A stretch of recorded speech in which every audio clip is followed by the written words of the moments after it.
भाई मैं दिहाड़ी करना मिस्त्रियाँ मगर भाव फुल्ला वाले बैठे हैं। मैं आख्या तू फुल बेचा कर, तेरे मेरे को खर्चा खुर्चा ले लिया कर। ठीक है जी। डिग पिया सर जी, मैं बाह हथ कुछ सट लवा बैठा। हाँ जी, ये तो मतलब थोड़े सामने ही मैं कोई झूठ नहीं था मारता। बच्चे ने सर जी 5 इन्ना सिर्फ कार कसम वाली गल है, ना कोई आटा ना कोई लून ना मर्च। सर जी मैनू इतों फुल्लों की दुकान की दिहाड़ी मिलती 300 रुपये। ठीक है जी। तो वो अपना जाके घर बच्चों को पसंद आई दी, दुध लीदा, रोटी लीदी है, तो घर टुर गई।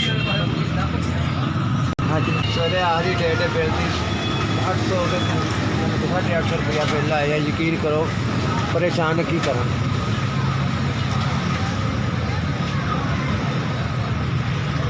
घर के हालात भाई बहुत बुरे हाल ने। यकीन करो बिजली का बिल नहीं तरता पाया। और तो कितने रह गई गल, खाण पीन तो कितने रह गई, बिजली का बिल ही नहीं तरता साढ़े को। परेशान हाँ। 850 रुपये 850 रुपये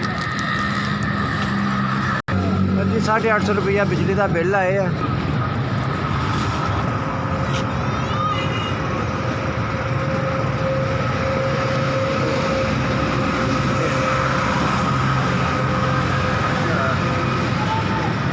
चार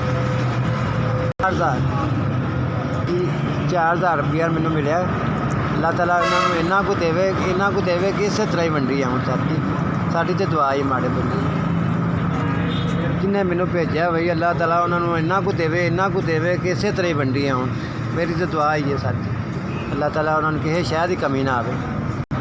मेरे माड़े बच्चों का ख्याल किया, मेरा ख्याल किया। चलो अल्लाह ताला उन्होंने अज करावे, यानी कि इतों भी वध यानी कि अल्लाह ताला उन्होंने रुखा दे। साड़ी तो दुआ ही है सर जी। SVS मेहरबानी सर जी, 4,000 रुपया मैंने तुहां भेजा। थोड़ी मेहरबानी सर जी, मैं थोड़ी नेकी नहीं ला सकता। मेहरबानी जी, अल्लाह ताला किसी शहर की कमी ना आवे।